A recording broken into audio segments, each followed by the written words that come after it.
If you think this movie is just about the simple hate-revenge-murder recipe, a washed-up child star, a paralyzed sister, and a rotting mansion full of secrets, think again. Whatever Happened to Baby Jane isn't just horror. It's what happens when Hollywood throws two divas in the same pot and turns the gas all the way up. Welcome to Real Talk, where we spill the tea on movies and all the madness in between, with wit, sass, and zero sugarcoating. Let's start with the genre that Baby Jane helped cement, hag horror, or grand dame guignol. Basically, it's psychological horror led by once glamorous aging women, usually played by former screen goddesses.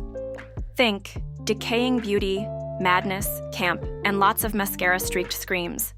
Yes, Psycho hit in 1960.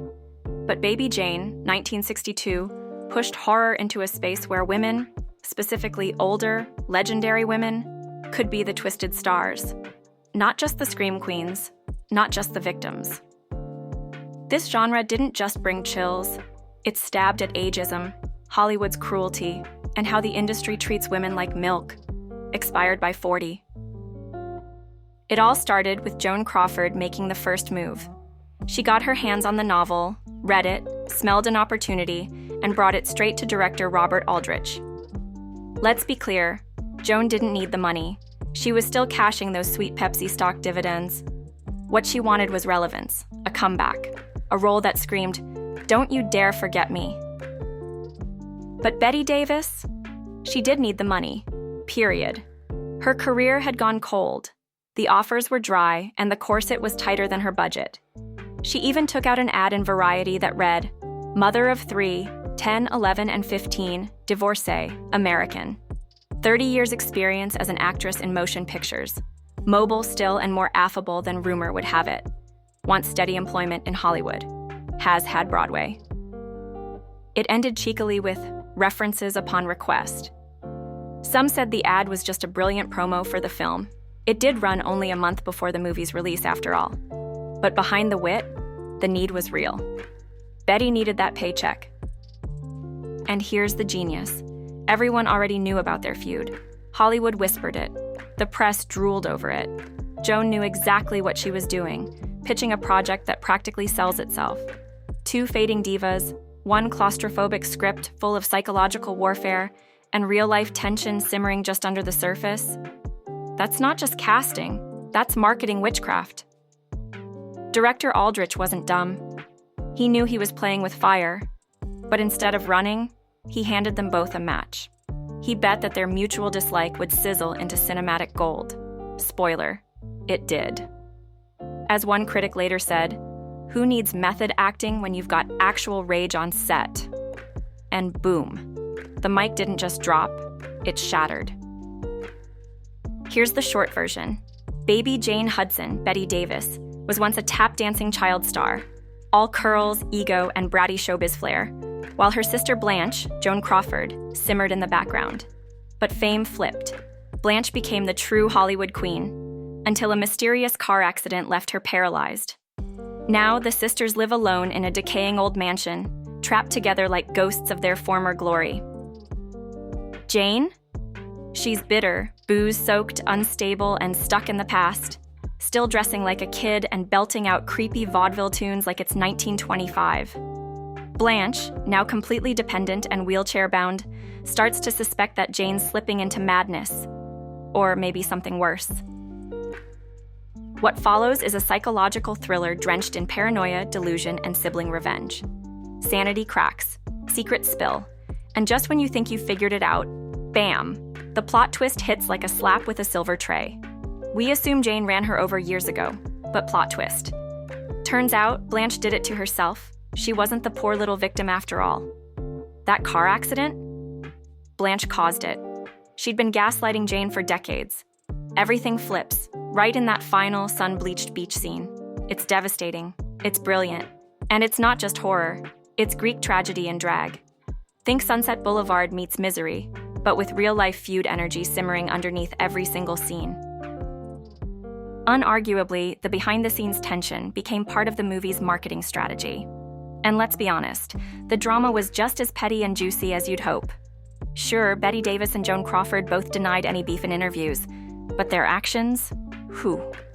Take the infamous dragging scene, where Jane pulls Blanche across the floor. Crawford allegedly complained that Davis was being too rough. Davis snapped back, "It's called acting, dear." Classic. But it didn't stop there. Rumor has it Davis slipped a rock into her pocket to make herself heavier during a lift scene. Pure diva warfare.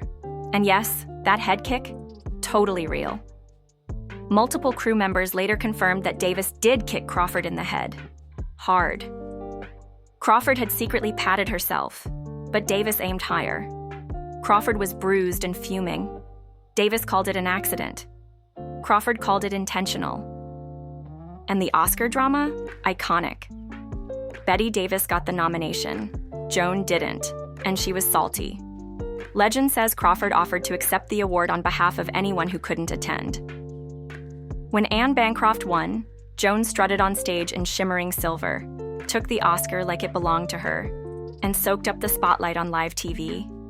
Years later, when Crawford died, Davis didn't hold back. Her quote, "Cold enough to ice a martini. You should never say bad things about the dead, only good. Joan Crawford is dead. Good." And with that one line, every rumor, every feud, every slap, kick, and cold stare, confirmed. And here's the real kicker. For all their on-screen savagery and legendary catfights, Bette and Joan actually shared something tragic, heartbreaking, and bitterly ironic. They both got betrayed by their daughters. We all know Mommy Dearest, Joan's adopted daughter Christina Crawford's literary Molotov cocktail that torched her mother's legacy and introduced a generation to the terror of wire hangers. But what many forget? Bette Davis's own daughter, B.D. Hyman, followed suit, penning My Mother's Keeper, a takedown that painted Bette as a domineering, egotistical diva who valued control more than love. So when Mommy Dearest dropped in 1978 and went full scorched earth on Joan's memory, guess who stepped up to defend her? Bette freaking Davis. She told the press, "I was not Miss Crawford's biggest fan, but, wisecracks to the contrary, I did and still do respect her talent.